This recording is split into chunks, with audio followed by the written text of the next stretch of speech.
नमस्कार नमस्कार नमस्कार, कैसे हैं सभी? किसी बताइए, एक बार स्क्रीन पर आते हैं।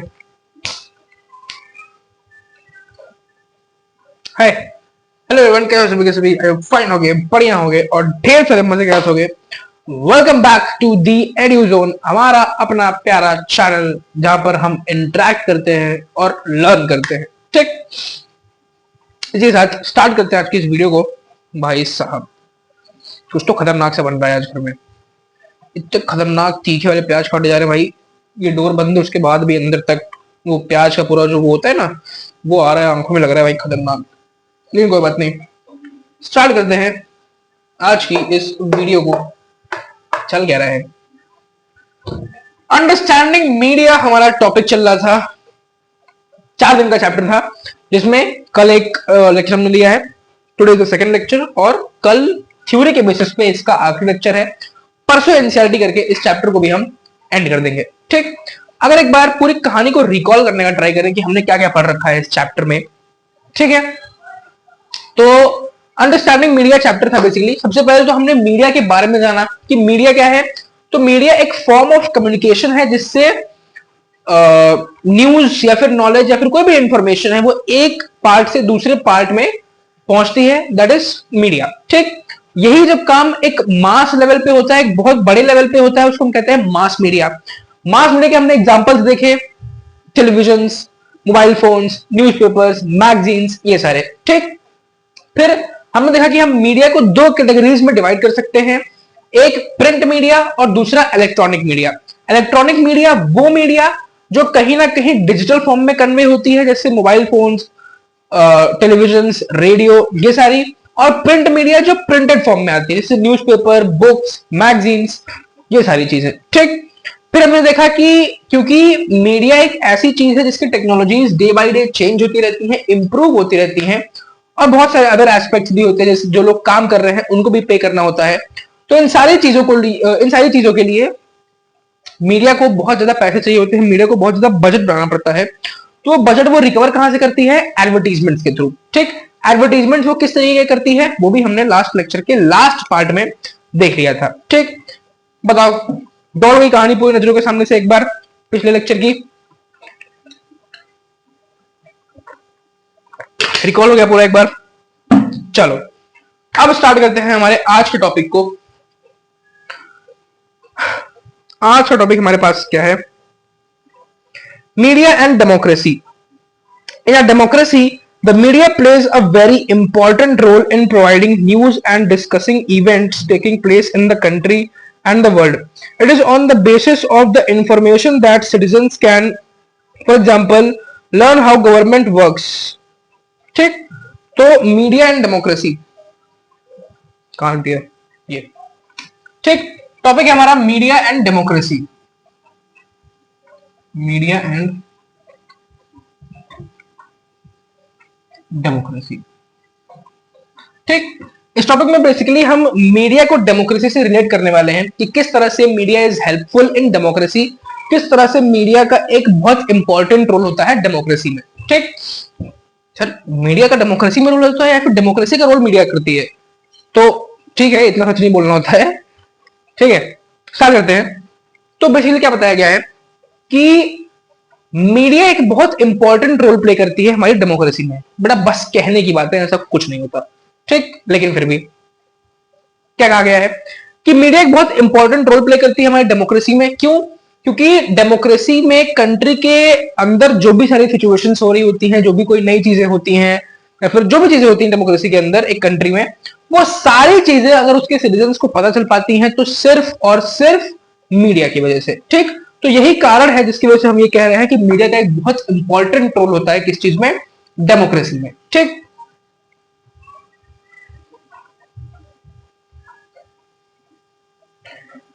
and often if they wish to they can take a action on the basis of these news stories.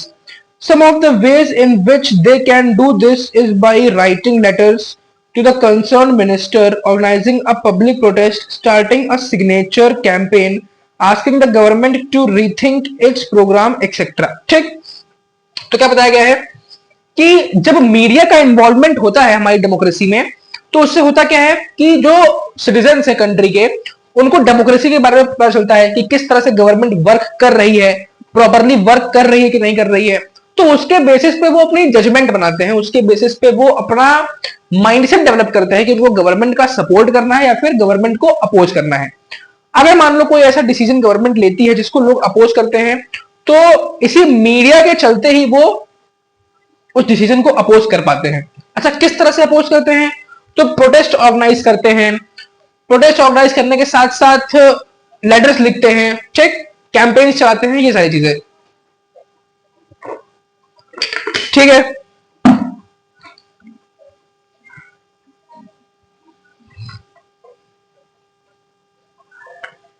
Given the role that the media plays in providing information, it is important that the information be balanced.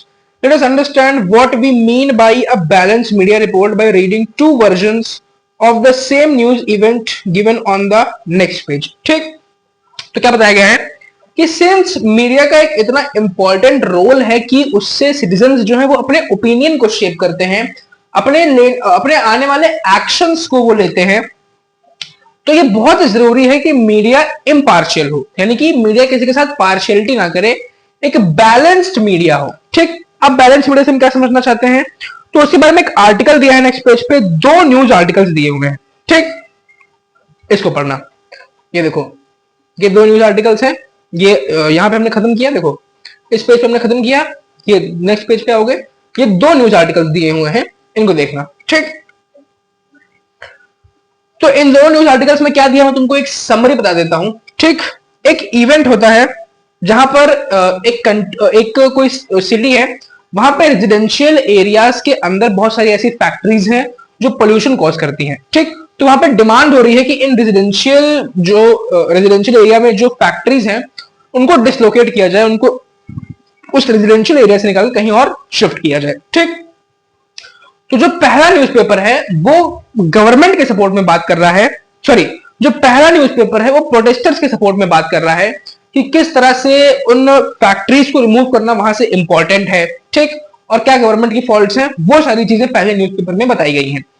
जो दूसरा newspaper है वो basically किस चीज में बताता है, जो दूसरा न्यूज़पेपर है वो बेसिकली हमको गवर्नमेंट के फेवर में देखने को मिलता है, और वो ये बताता है कि गवर्नमेंट ने स्टेप्स लिए हैं लेकिन वो steps slowly and gradually implement हो रहे हैं, यानी कि गवर्नमेंट उन पे काम कर रही है, ठीक। ये समरी है दोनों पेजेस की, पढ़ लेना एक बार। The fact is that if you had read either newspaper, you would only know one side of the story. If you had read the news of India, you would most likely think of the protesters as a nuisance.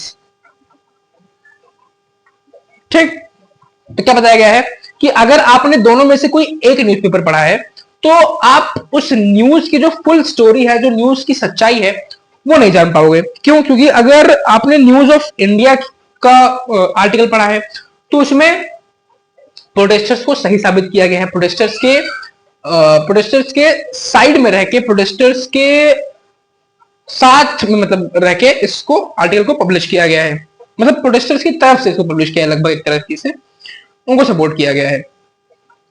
They're disrupting traffic and continually polluting the city with their factories leaves you with a bad impression about them. But on the other hand, if you had read the story in the India Daily, you would know that the protests are because a lot of livelihoods will be lost if their factories close because its relocation efforts have not been adequate. ठीक, तो अगर आप दूसरा newspaper पढ़ोगे तो उसमें आपको ये देखने को मिलेगा कि प्रोटेस्टर्स की जो मांग है वो सही नहीं है। क्यों नहीं सही है? तो सिंपल सा रीजन ये है कि वो सही इस वजह से नहीं है क्योंकि उतनी बड़ी फैक्ट्रीज को अचानक से एक जगह से दूसरी जगह डिसलोकेट करना थोड़ा मुश्किल काम है, तो गवर्नमेंट अपना काम कर रही है, प्रोटेस्टर्स को ऐसे प्रोटेस्ट नहीं करना चाहिए। Neither of these stories is a balanced report. A balanced report is one that discusses all points of view of a particular story and then leaves it to the readers to make up their minds. ठीक, तो अब क्या बताया जा रहा है कि ये दोनों ही स्टोरीज जो है, दोनों ही आर्टिकल्स जो है, ये प्रॉपरली बैलेंस्ड नहीं है। क्यों? क्योंकि एक प्रोटेस्टर्स के फेवर में है कहीं ना कहीं और दूसरा जो है वो गवर्नमेंट के फेवर में है। तो बात आती है कि फिर एक बैलेंस्ड रिपोर्ट क्या होती है? ठीक, what is a balance report? एक बैलेंस रिपोर्ट क्या होती है?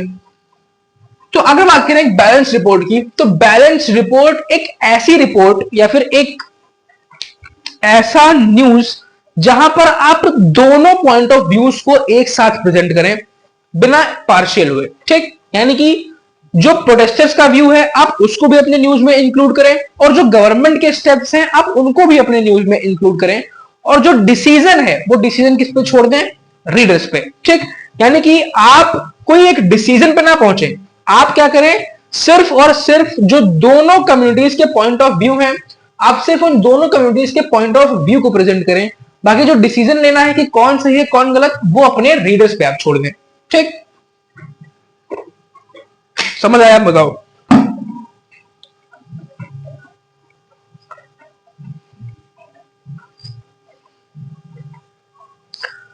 Writing a balanced report, however, depends on the media being independent. And independent media means that no one should control and influence its coverage of news. ठीक, लेकिन फिर क्या कहा जा रहा है कि बैलेंस रिपोर्ट, हम समझ गए कि बैलेंस रिपोर्ट क्या है, लेकिन ये बैलेंस रिपोर्ट बनेगी कैसे? क्या वो चीज है, क्या वो की रोल है जो किसी भी रिपोर्ट को एक बैलेंस रिपोर्ट बनाता है? तो बहुत सिंपल सी चीज है। जो मेन रिक्वायरमेंट है एक बैलेंस रिपोर्ट बनने के लिए, वो है इंडिपेंडेंट मीडिया। इंडिपेंडेंट मीडिया, ठीक। Independent media in the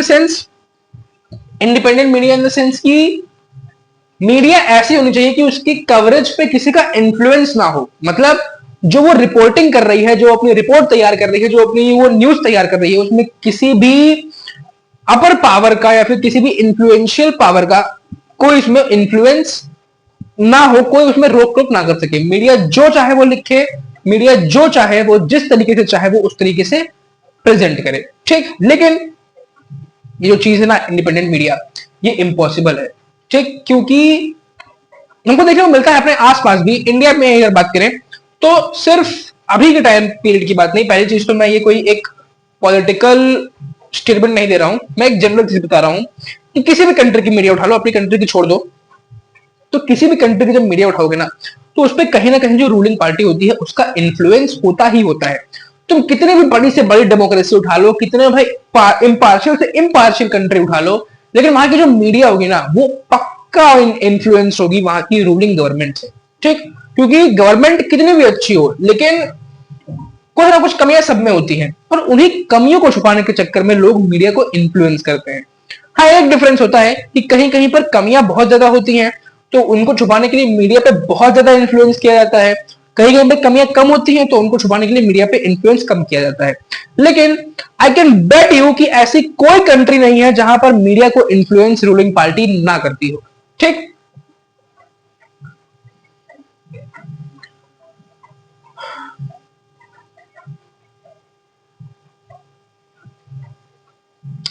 No one should tell the media what can be included and what should not be included in a news story. And independent media is important in a democracy. ठीक, तो क्या बताया गया है कि कोई भी ऐसा व्यक्ति ना हो या फिर कोई भी एक ऐसी कम्युनिटी ना हो जो मीडिया को इन्फ्लुएंस करे कि आपको क्या लिखना है, किसके बारे में कैसा लिखना है। ऐसा कोई इन्फ्लुएंस ना हो मीडिया पे, तो उस तरीके की मीडिया हमारी होगी इम्पार्शियल मीडिया या फिर इंडिपेंडेंट मीडिया, ठीक है। बताओ एक बार।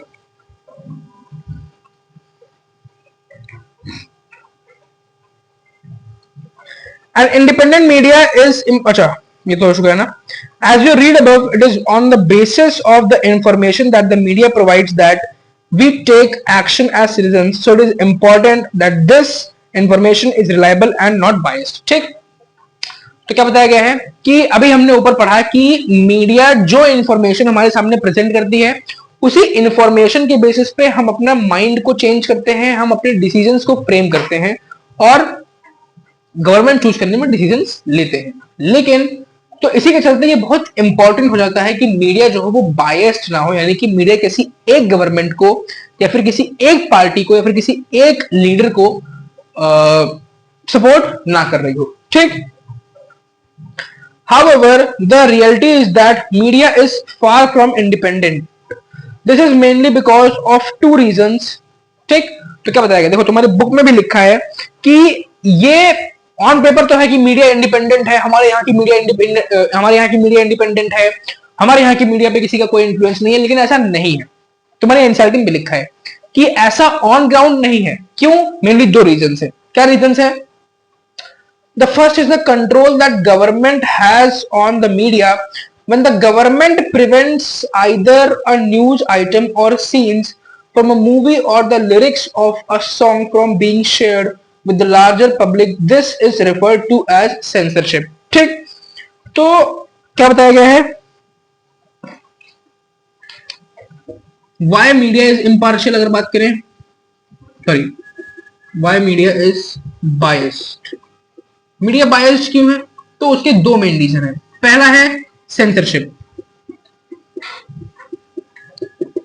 सेंसरशिप, ठीक, गवर्नमेंट जो है वो आपने देखा होगा कुछ कुछ मूवीज से, कुछ कुछ न्यूज़पेपर से, कुछ कुछ आर्टिकल से, कुछ कुछ मैगजीन से कुछ पार्ट हटवा देती है, ठीक, तो उसको क्या कहते हैं? सेंसरशिप। सेंसरशिप एक सबसे बड़ा कारण है जिसके चलते मीडिया इंडिपेंडेंट नहीं हो पाती है। क्यों?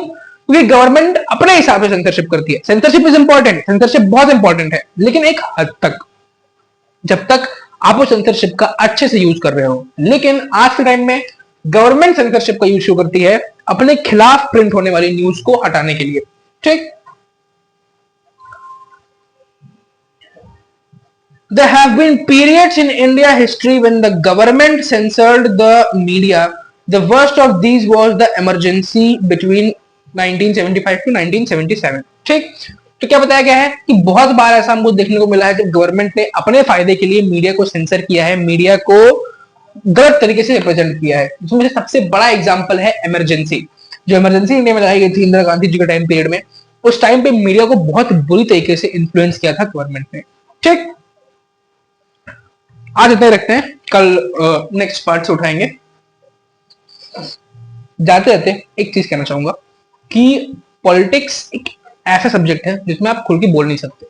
क्यों? क्योंकि आप खुल के बोलोगे तो बहुत लोग आपके खिलाफ हो जाते हैं, ठीक। वैसे मैं तो अभी छोटा कंटेंट क्रिएटर हूँ, मुझे कौन नहीं देखता है, लेकिन फिर भी बहुत बच के चलना पड़ता है, ठीक है। तो कोई भी स्टेटमेंट जो मैं देता हूँ या फिर कोई भी एक जो मैं पॉइंट तुम्हारे सामने रखता हूं, उसको किसी एक पर्टिकुलर गवर्नमेंट के लिए, पर्टिकुलर पार्टी के लिए मत लिया करो, उसको एक जनरल लिया करो। मैं बुक की चीजें एक्सप्लेन कर रहा हूं यार, तो वो थोड़ा हो जाता है, ठीक। ऑन दिस नोट एंड करते हैं आज की क्लास को, मिलते हैं नेक्स्ट क्लास में, तो अपना ध्यान रखो, बाय बाय।